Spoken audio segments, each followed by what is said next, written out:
Sit in front of me. Why not?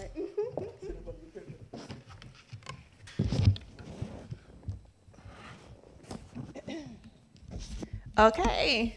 Good morning, everyone. Good morning. Okay, I'm so glad y'all spoke back. Thank you. So welcome to the Pinnacle Wealth Forum, and we're here today for this panel to discuss one of the most powerful strategies of building generational wealth, real estate. In Houston, we're a celebrated national hub for Black prosperity and business, and yet we face a troubling paradox. And that paradox is that while the Black community's influence in business is growing, our real estate footprint has actually been shrinking. The new 2024 Kinder Institute State of Housing Report reveals that the affordability gap in Harris County, the difference between what a medium household can afford and the median home price has quadrupled in the last 5 years. And in historically Black neighborhoods like South Park, Trinity Houston Gardens, which has been one of the bedrocks of the Black community, we have seen a net loss of over 1,000 homes, households in each of those communities. So that's 2,000 collectively. And then we all know our beloved neighborhood of 3rd Ward continuously is being gentrified. And we stand to lose Black culture and Black history through that process. So today, we're not here to focus on the problems. What I really want to dive into is the solutions. And the goal for this session is to arm you with actionable strategies to reclaim that ground and to start to build new legacies. So to do that, we've assembled an extraordinary team we assembled an extraordinary team, and they don't just talk about this, they actually do this work on the ground. So here today, please welcome Dr. Kevin Riles. He is the principal of Riles & Company, a data-driven certified commercial investment member, and an adjunct professor at Texas Southern University. Please give him a round of applause, y'all. Please also welcome Dominique Calhoun. He's an attorney and a board member of the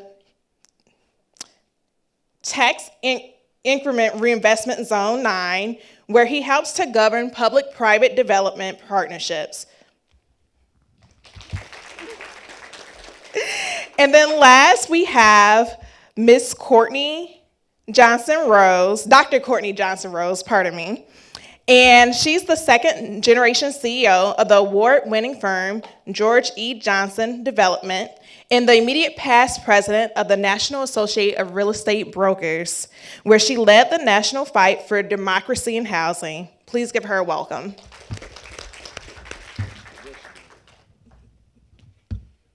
All right, y'all. How you feeling this morning? Good. Good. It's a beautiful room. Hats off to GHBC. This is really Yes. awesome. It's awesome. So I want to just get started and just explore origin stories into this world of real estate and community development, just to give the audience the understanding that the path to get there could look various different ways. So let's start with you, Kevin. So you didn't start in real estate for your career. You actually have a BS in computer science from Morehouse, and you started your career at ExxonMobil. So can you share with us what sparked your pivot into real estate, and how does that background in technology and systems inform your approach? Sure, and I just want to do one quick correction. I am a professor at Prairie View A&M University. Pardon me. But no, it's okay. It's okay. All love for TSU because I taught there for a year, and my mom is a graduate. But I saw some people like PV. Anyway, so alumni here. They were like, wait a minute. All SWAC love, all HBC love. So my journey was I was a computer science, computer engineer at ExxonMobil. And I decided I wanted to buy a house. I always had entrepreneurial bent, but just not thinking of it. I did not think I would be now 28 years as a commercial real estate broker. And so I was looking for a home. And in Texas, I believe most people feel they have a right to a truck and a 3-bedroom, 2-bath, 2-car garage house. Like we were born with that right. At some point in time in Texas, you're going to get that. And so I started looking for that, and someone I was working with said, hey, I have a friend that's an agent. You should use him. And so he was an engineer by day and a real estate agent by night. And so when I told him what I was looking for, he said, well, why are you going to do that? Why don't you buy a duplex and live in one side and rent out the other, which now the kids call that house hacking, but back then it was just called a good idea. And so I said, okay, so in Third Ward, the aforementioned Third Ward, I ended up buying a duplex on the corner of Wheeler and Delano, right across, ironically, the street, directly across the street from the Houston Citizens Chamber of Commerce, which is the precursor to this organization. And I lived in the bottom, and Miss Asselini lived at the top, and she essentially paid my rent. And so when I did that, went through that process, got an FHA 203K loan, did the renovation, the whole nine. When I did that process, I was like, man, this is a cool thing to do. The guy that taught me, which was an engineer by day and real estate agent on the side, said, why don't you get your license? So I got my license. My license was to go buy more investment property. I was working at ExxonMobil. People were coming in, new hires. I started helping those new hires find homes, thinking I would use the commissions to buy additional investment property. And then I just met this fine 5'2" light-skinned lady that's not my wife, and decided to get married. And so those funds got diverted to marriage-related things. But I say all that to say, it was that no, I did not think this was a career. My path was a corporate path. I was a NASA scholar at Morehouse, an intern for Johnson Space Center during the summer. I thought I was going to have a corporate role. I always did well in corporate, but I was not wired for corporate, and it took me buying that first house to do that. So my start was what you guys would call a house hack, and I bought that house for $80,000 in 1998. And in 2001, I sold it for $160,000. That was kind of the first blip in Third Ward. And that money I used to buy our together home, my wife and I, and then I started my company. Thank you so much for sharing that. And the rest is history, y'all. So Courtney, as the immediate past president of the National Association of Real Estate Brokers, you carried the torch for the mission of democracy in housing. Can you tell us more about your personal driving force and why real estate is so crucial for our community's success? Yes, thank you, Christa. So democracy in housing for me as a second-generation real estate broker and developer is really important because of what discrimination has done to African-American people. And our ability to be able to get that back and get our wealth back, I really see is through real estate. So I want to quickly tell a quick story about a study that I recently read in Seattle. So think about 1976. 1976 is significant because in Seattle, that was the last year that redlining was legal. So it was legal to be able to tell an African-American family that they cannot get a loan for a home. That was a legal practice in 1976. So this study looks at two families, a white family and a black family in 1976 in Seattle, Washington. It studies both families. Both families are married with two kids, a girl and a boy, two young families. Let's look at the white family first. White family was able to buy a home in 1976. They used that real estate, they bought a home, they raised their family there. Several years later, their children are ready to go to college. They say, okay, it's time for our kids to go to college. How do we pay for this? College is expensive. So they take out a home equity loan on that same house that they bought in 1976 to pay for their children to go to college. This is great. Children go to college, they do well, they graduate. Just like most couples think about after they're empty nesters, they say, hey, should we stay in this house? Should we move? They look at the house, it's almost paid off, it's tripled in value because now it's been several years. So they say, we're gonna pay this house off and we're gonna buy a condo in the city. So they sell that house, they get all the money from that house, that equity, they sell it, they buy a brand new condo in the city. Great. Now their daughter comes. The daughter says, Mom and Dad, I'm getting married. They say, oh, we're so proud of you. Okay, great. We're going to pay for this wedding. Guess what? Because they have all the extra money from selling the house. So they pay for the daughter's wedding. The son comes along a couple of years later and says, I'm going to get married. They say, well, son, we're going to give you 20% down payment for your first house for you and your wife. So this one house from 1976 has done all this for this family, where they have a net worth of $850,000. That's the white family, okay? Let's go back to the black family. Remember the black family, 1976, redlining? They could not buy a house, and it was legal for them to be discriminated against. The black family couldn't buy a house. Redlining became illegal.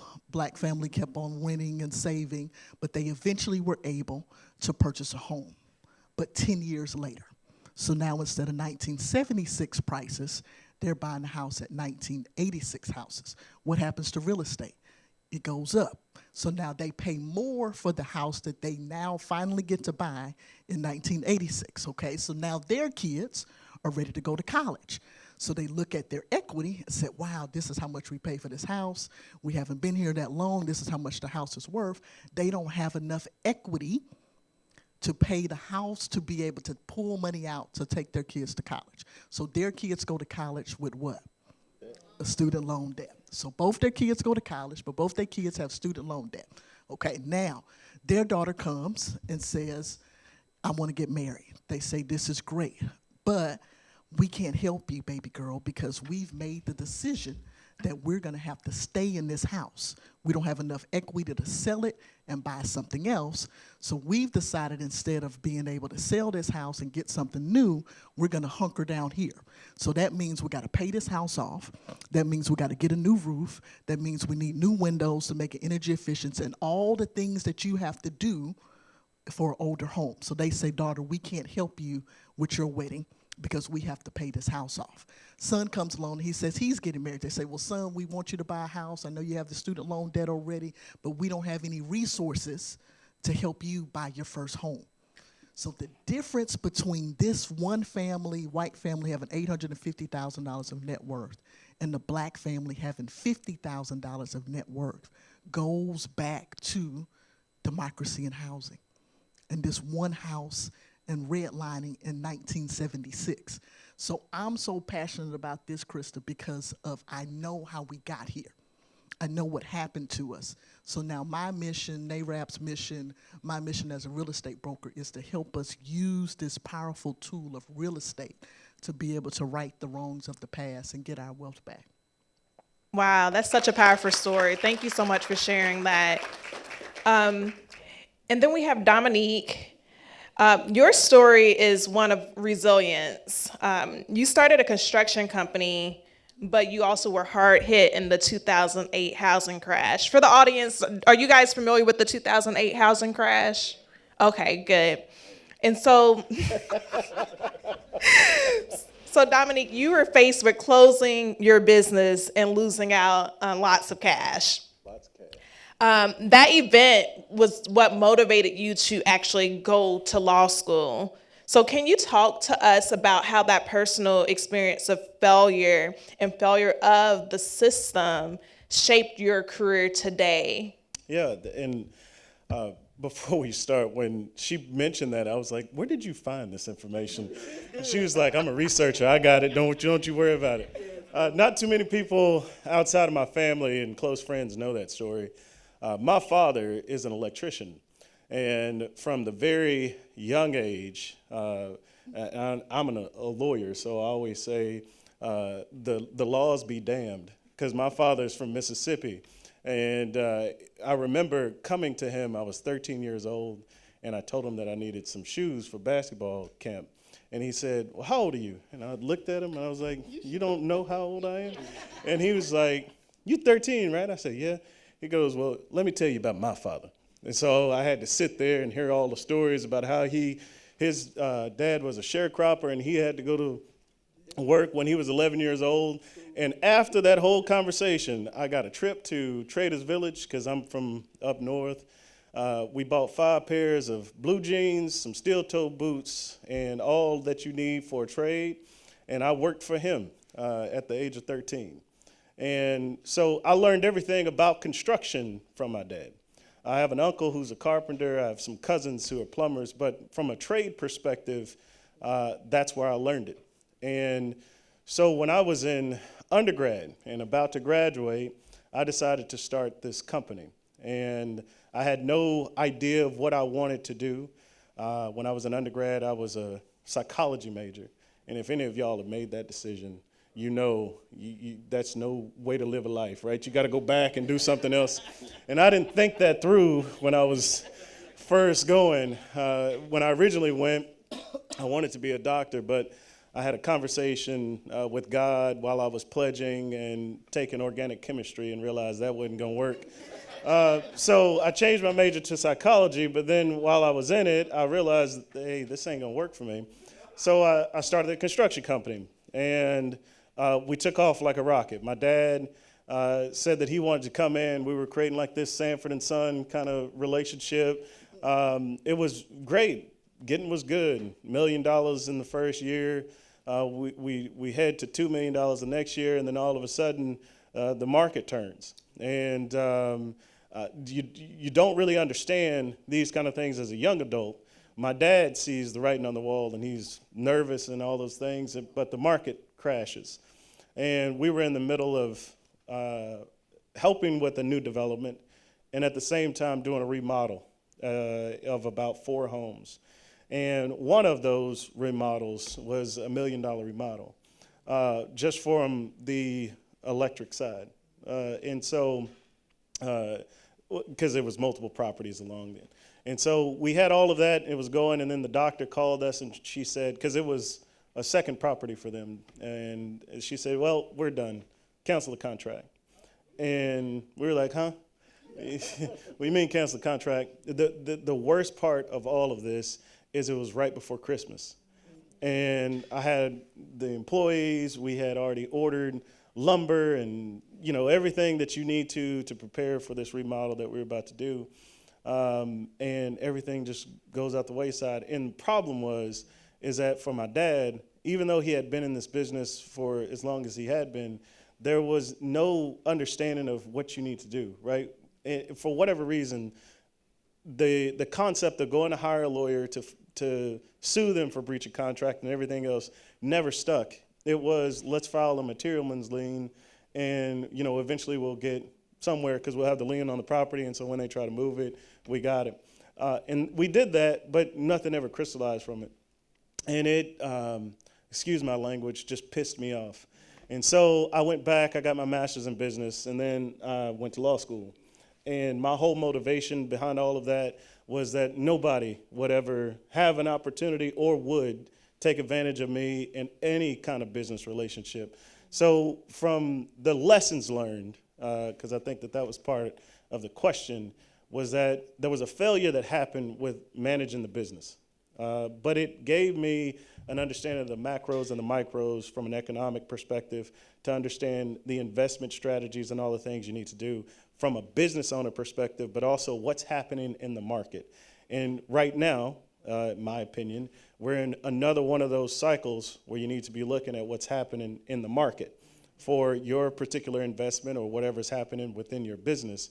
So the failure actually propelled me on to do these other great things. And without having lost that business, without having to experience the creditor's call and the unfortunate relationship of having to let go of your employees at Christmas time, it would have never prepared me for where I am today. So that's my story about that crash market. Thank you for opening up and sharing that with us. So the commonality that I'm hearing is that there's this origin story, whether or not that's a study that you've read, a business lesson that you've learned, or even your first home. And so, Kevin, my question to you, let's just start with one of the biggest barriers that we can encounter, that analysis paralysis. If we're looking to finally, put into action what we've been reading in the books, experiencing from attending panels like this, but maybe we just never bought that first property. What is the first tangible step that someone should take to go from thinking about investing in that first property to actually doing it? So I'm so used to lecturing, I was about to start talking without the mic. Two things I'll say. I noticed this coming in, and I use it in my first lecture when I teach real estate finance at Prairie View. I am a believer of the Eastern philosophy group that coined the term CREAM. Cash rules everything around me, cream get the money. All right, I just want to make sure I was in the right room. Yeah. I was in the right room. Saving as much cash as possible. The great thing about this generation, I'm officially the old man. The great thing about y'all is y'all have so many ways to make multiple streams of income, right? So for us, because of technology, from influencing to selling stuff to, Ubering to doing T-shirts without even owning a T-shirt or a printing press and selling them online. You have so many ways to be able to do that. So cash rules everything around me. If you really pay attention to that song and read the lyrics and listen to it, they're really saying that in my community, the people that had cash ruled everything around me, which in that community were the folks that were not necessarily doing legal businesses, but the philosophy of cash rules everything around me still is the same. So I would say saving cash, doing the extra things to get as much cash as possible. There's never not enough cash. I'm gonna brag on my daughter. My daughter just graduated from Spelman College in May, and I'll take that. Yeah. I'll take that. And so my daughter got a full scholarship once she got to Spelman, but she's continued to apply for scholarships. And so when she left, I'm not gonna tell all her business, but when she left Spelman, she had a pretty good lump sum of money that she had put in a high yield money market account. So my daughter has already saved up money to purchase her first house, and she's 22. She just turned 22 years old. I know that's right. No, it just feels good. And we never, honestly, crazy thing about it, we never talk about business, but I think they be watching us a little bit, you know what I'm saying? So, but I say all that to say she has solved the cash part. However, the other part of this is she's literally already been looking. She works downtown. She lives in Siena, Mo City. And the other day on the way home from traffic, she's like, Dad, I got to be around the things. Like, all the young folk, ours was Richmond. Y'all's is like Washington Ave area. I'm real old. When I said Richmond, people like, what? So another time, 90s. I say all that to say that the cash flow part, again, if you learn how to make cash, other than if you're a W-2 employee, other than your W-2, that'll help. The last thing I'll say is I need to copyright and get this term, but I'm a real big believer in invest to live. Invest to live. Invest to live. And my definition of an invest to live is purchasing your first home, but it's really going to be your first investment property. Why is that? Because when you purchase your first home as an owner-occupant, you're purchasing under owner-occupant terms. FHA 3.5% down, conventional 5% down, whatever the case may be, your rate is going to be significantly lower. But with the idea that at some point in time, whether it be 6 months in or 5 years in, that house or that duplex, which is now what she's looking at, I don't know why, bad story, it will be my first property. And continuing to be able to do that while you're nimble and or young. So cash rules everything around me, and invest to live. I think those are the two things that people need to be able to consider. Thank you for sharing that. And speaking of cash, that's a good segue into my next question for you, Courtney. The high debt to income ratio tends to be a number one reason why Black applicants are denied mortgages. So yes, we may be able to save up that cash, but there's also still other ways to deny us our right to housing, to owning our housing. So how is financing, what practical advice do you have for navigating that barrier? And can you tell us more about what that DTI, that debt to income ratio, what that really means? Yes, thank you. This is a great question, and it comes up a lot for those wanting to invest in real estate. So debt to income ratio, DTI, that is how much debt you have compared to how much income you have. And when you look at it from a financing perspective, a bank that's looking at giving you a loan or a mortgage is looking at how much cash flow do you have after your debt to be able to pay this mortgage. So it's just a risk factor. One of the things that I tell investors, that people that want to invest in real estate, and they have to utilize mortgages to be able to do that. First thing to do is always buy your first property. Buy where you're gonna live at. Buy your homestead. It's no use of renting because you have to pay to live somewhere every single month. So to Kevin's point, buy your first property. That's usually where you get the best interest rates. That's usually where you can use programs and other tools to get you into that first home. From there, now you say, okay, I'm stabilized, I have my home, I'm not wasting money renting. How do I now go to the next level with an investment property? If DTI, debt to income, is a challenge because you already used all your best assets to get the first home, think about, for your first investment, a property that is already income producing. You can buy a property that already has a tenant in it.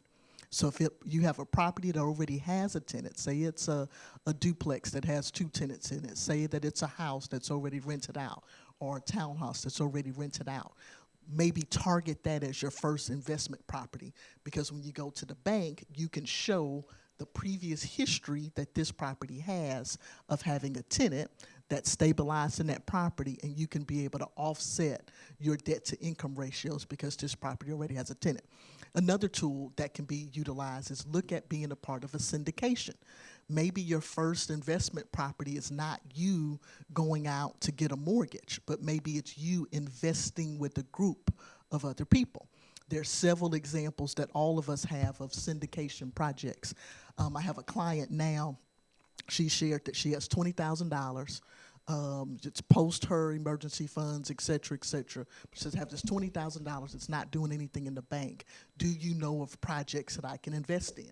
Found her a project. She's going to make a 15% rate of return in 18 months on her money, putting it into a real estate project. But she's not the builder. She's not the developer. She doesn't have to go collect rents, but she's able to put it into real estate. The third thing is put together an investment group. So if you have a group of investors, you all start your own LLC or investment group. It's not based upon your DTI specifically. You are now creating an investment group that goes out and buys properties together. So there are some strategies that you can use to get over that DTI challenge. I'm so glad that you shared that about the syndication and pulling together those groups, because that's honestly, for Black people, that's a ancestral practice, is that collective care. And so, Dominique, I have a question for you. So Courtney just shared about how we can pull together. What does that look like legally? And could you also share with us what is the difference between accredited and non-accredited investors before you dive into like how do we pull together as legally? Jesus. All right, so here's what we're gonna do. Well, number one, this is not legal advice. Number two, I'm a personal injury lawyer, okay, that invests my money in other projects, right? So I'm gonna give you a blanketed, like, here's what I have dealt with, because, you know, when you become a lawyer, people call you all the time. They're like, hey, can you tell me about this? And I'm like, no, I don't practice that. But I can give you just the general context, right? So number one, LLCs versus living trusts versus all these things. And everybody in this room probably has heard about a living trust, and I need a living trust and all these things. All right, let's make sure we're on the same page. The first thing that you need to be aware of, regardless of how you put the protections around you, is that owning these things individually, as in your name, becomes challenging in my professional opinion. The first thing you do is get your homestead, keep the homestead. When you get ready for your investment strategy, you need to figure out what matters to you. So you can put it into an LLC. Trust me, it's not that difficult for everyone. Please understand, you can go get your LLC for about $750. The issue is that you can't treat the LLC, the company that you're putting the property in, as you, okay? So this is where the problems come into play with a lot of people that want to start these investment strategies. We call them ultra-virus activities or alter egos. That's the language that we use in the law. If you begin to use the LLC, and we, from a legal perspective, can't tell the difference between you as the individual and the LLC. So if you have the LLC bank account, and let's say you take your W-2 and you take the money and you put it over into where the LLC is, and that's what you're paying the rents from and everything else, there's two separate bank accounts. Never once does the rent come out of your personal entity. It always comes out of LLC because you take the money, you put it over there. That is the perfect strategy. That is how you do it. If, however, you take the LLC, you buy the property, and now you take your W-2, now you're paying the rent, or there's something that happens. The property needs a new roof, or it needs repairs or whatever, and you're paying that out of your personal account, okay? When something happens, when the bank says that you're in default personally for your own mortgage, hopefully that never happens to any of you, or you get personally sued for some other reason, the biggest thing that we do from a legal perspective on the plaintiff side is we are coming after all assets that we can get our hands on, right? We call it the deep pockets, and we want to find them. So where is the money? And if I can't get it from you personally, but then you have all of these assets that are out here, I am going to attempt the best that I can to recover from my client everything that you have. That's just how it goes. Something is owed back to my client, and so my obligation is to go get whatever assets that I can. And so these investment properties that you have are going to become subject if you haven't treated them in the appropriate way. So you need to create some barrier, some protection against you, and make sure that you're not treating them one and the same. And making sure that you're preparing yourself for how you begin to divest yourself of these properties and the investment that you're going to have. And that's why you have the living trust, because one of the things that's majorly important is that that's a private trust.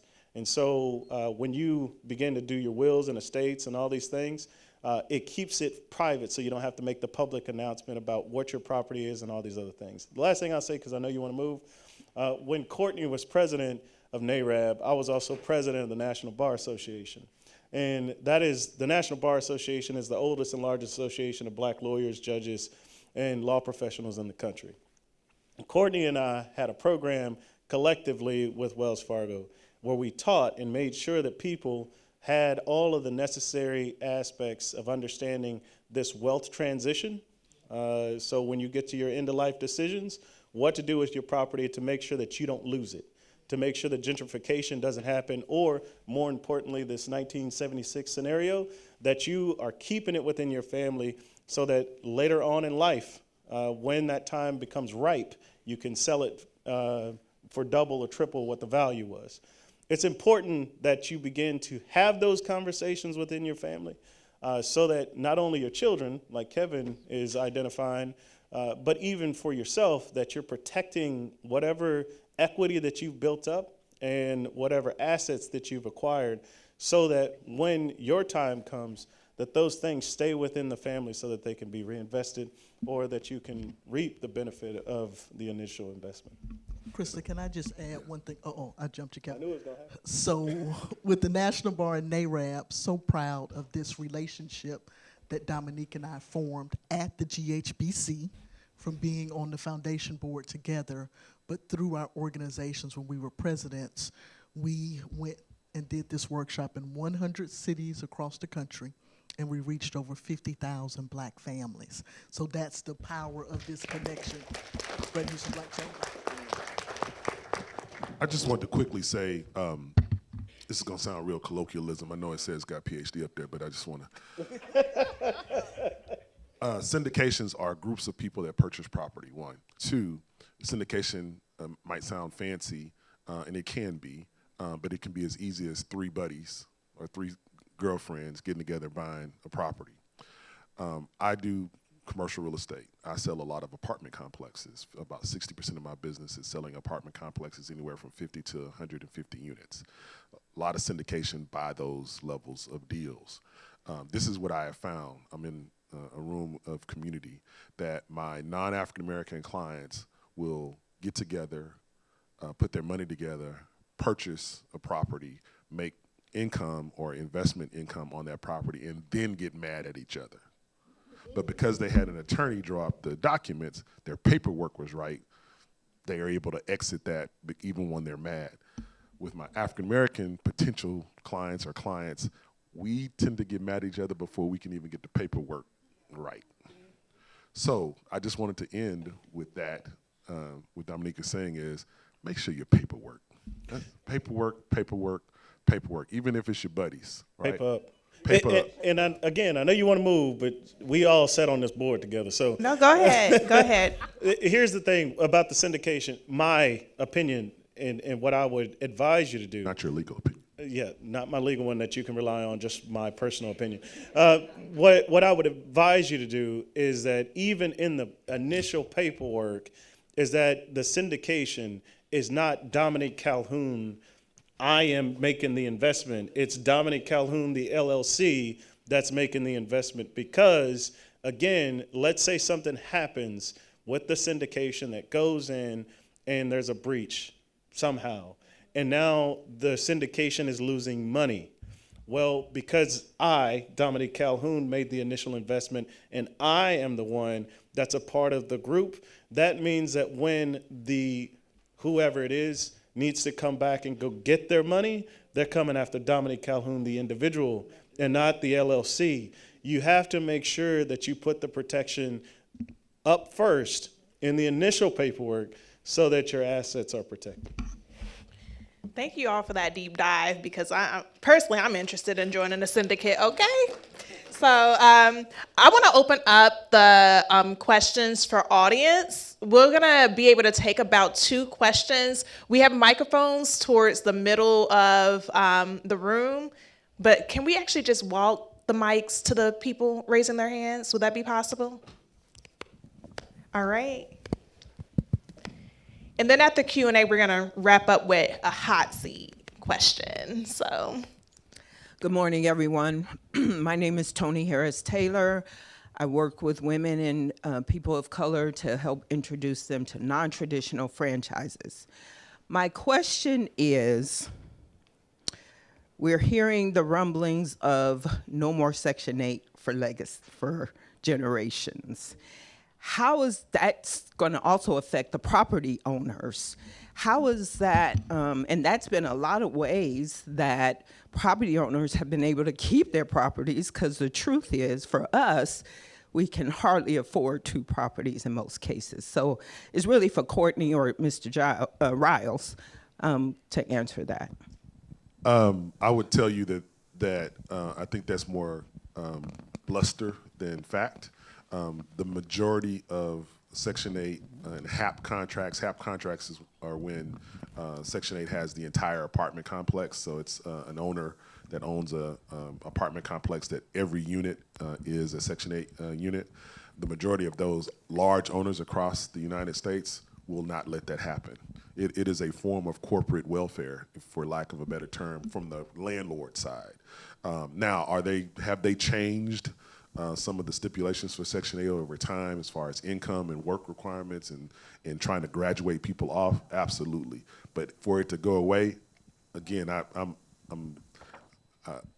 don't know, but I would be super surprised, because if you really look at who owns affordable units in the United States, it is those folks would not, one, let that happen, and they happen to probably mostly be a part of the party that's in control right now. So I just don't think that'll happen. I just think that I think they have to put that out there, because there's the optics of it, and then there's the reality of it. And then again, remember, cash rules everything around me. Amen. One other thing too is that there are other type of voucher programs that can provide that stable income for landlords. There's veterans vouchers, so there's other things that you can potentially do that would provide that same stability as an investor. Thank you. all right. Go ahead. Hello, I'm Bobby Johnson, a financial stewardship advocate, and I am from 4th Ward, Freemanstown, and you were talking about gentrification and things like that. It's been gentrified, and for me, I'm 29, so I guess I'm like the younger generation. And ideally, I would want to purchase my first property in Fourth Ward. It's extremely expensive, like anywhere you look right now. So I guess my question is, what advice would you give? Like, because I personally feel like, I'm not sure if it's worth it, even though I know it is because it's a gem, like in the center of Houston. And I do want to purchase it for myself, but also for this generation. Like, since I grew up there and my grandparents grew up there, I want like my great grandkids to grow up there. So that's the reason I purchased it. I guess my question is like, because the market in Fourth Ward right now is just so expensive, I'm not sure if that's a good investment for like my first property. So I guess that's my question for advice. And sorry, I do have another question. That's one. And then the other question is, you said when prepare for a market crash, what do we look for, like for signs of a market crash? So that's it. Two really great questions. No, you take the first. So I feel you on Fourth Ward. I love Fourth Ward, by the way. The Gray School African American Library. I need to go check it out. It's awesome. And so what I would tell is, my daughter's been asking the same question because she wants to be in the mix, and y'all young folk want to be close to that. One, right now, the city of Houston has a down payment assistance program, $125,000 towards your down payment if you were affected by all the way going back to Harvey. Everybody in this room was affected by Harvey in some type of way, just how you write it up. So I would, tell people, younger folks or people that are looking for houses, regardless of your age, to look into that, because that could offset some of that expensive nature that you're talking about. I don't know if your grandparents or anyone owns a home in Fourth Ward. They do not, okay.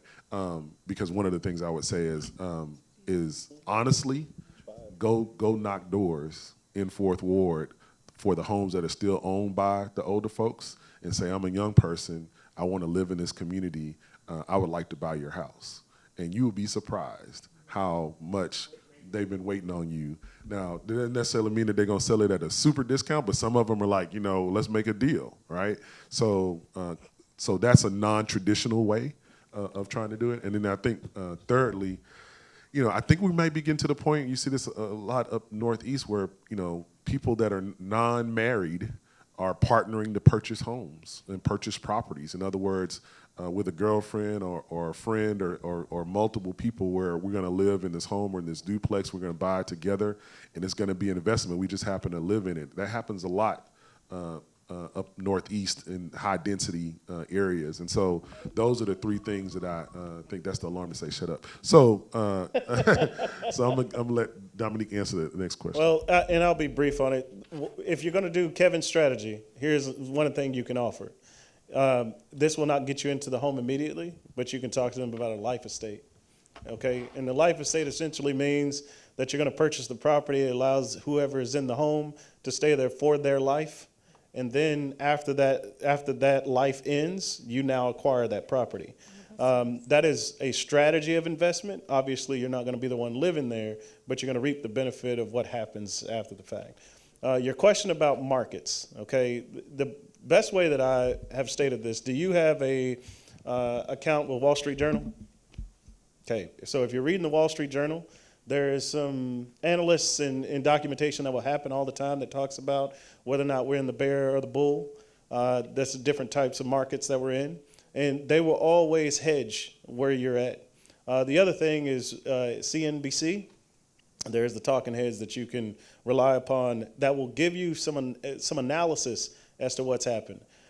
When I was getting my master's in business, we always had to look at the investment strategies and the stock market and look at what's happening as things are progressing. What I will tell you is that market volatility always relies upon, I shouldn't say always, that's terrible as a lawyer, generally relies upon the issues that are happening within Congress and then also with all the things everywhere else. When you talk about tariffs, trade, all these issues have a global impact. And you don't begin to realize that from a consumer standpoint, you don't begin to realize those things until about 8 to 12 months after those policies are implemented. So my statement to you about here's the potential bear market that we're going to get into is because these policies have been enacted for the first 6 months of this current administration, and you're going to start to see the ripple effect of those, not to mention this government shutdown. And I'm so sorry if any of you are being impacted as a federal worker for any of for the things that are happening. But all those as a collective begin to cause the strain on the economy, which begins to slow down the economy, and that's when you're going to get your bear market. So you should be paying attention to those, because the analysts will begin to talk about those things and show you where the hedge is. Let me just add to that. Supply and demand is always a big factor when it comes to real estate, so always watch that.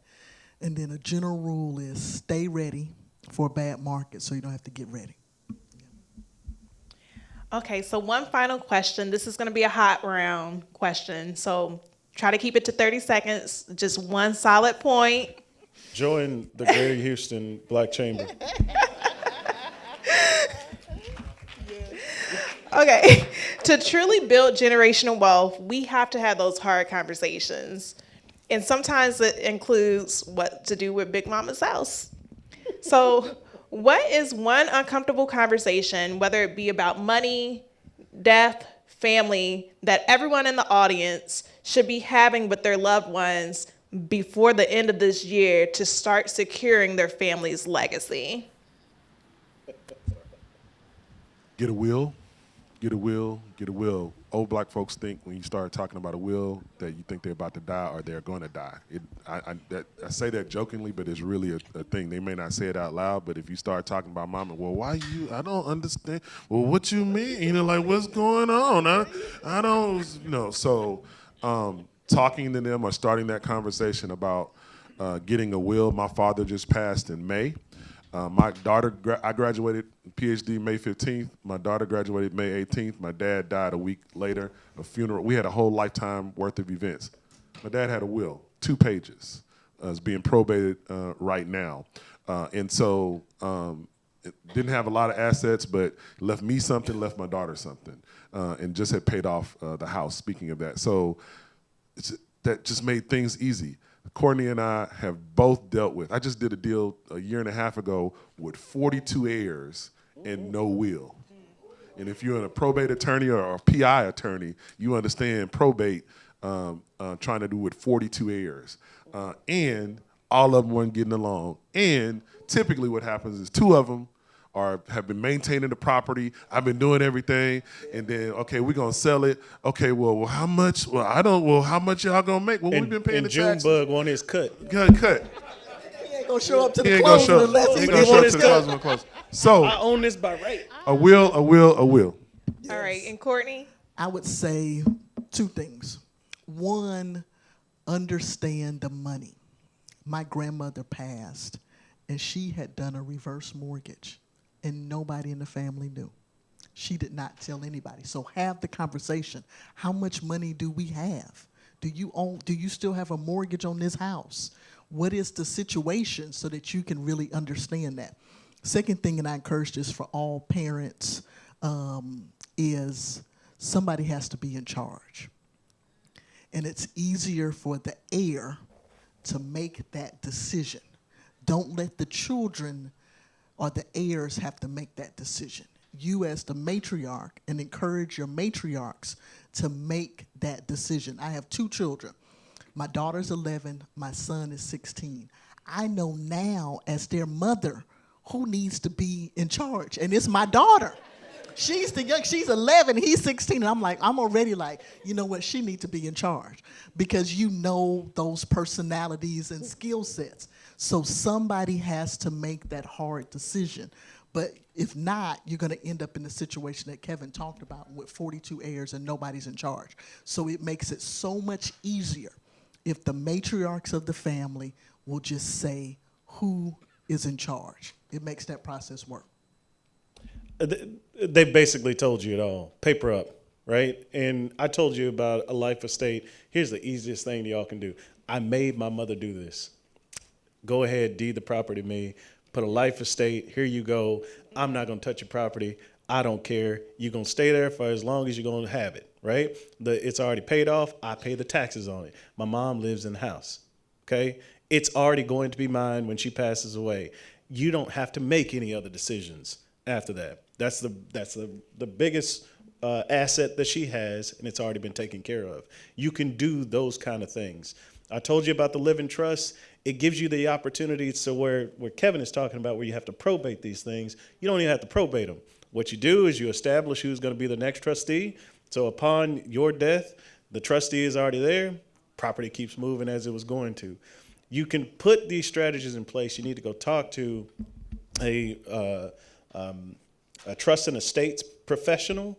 These are the ones that will help you put these strategies in place.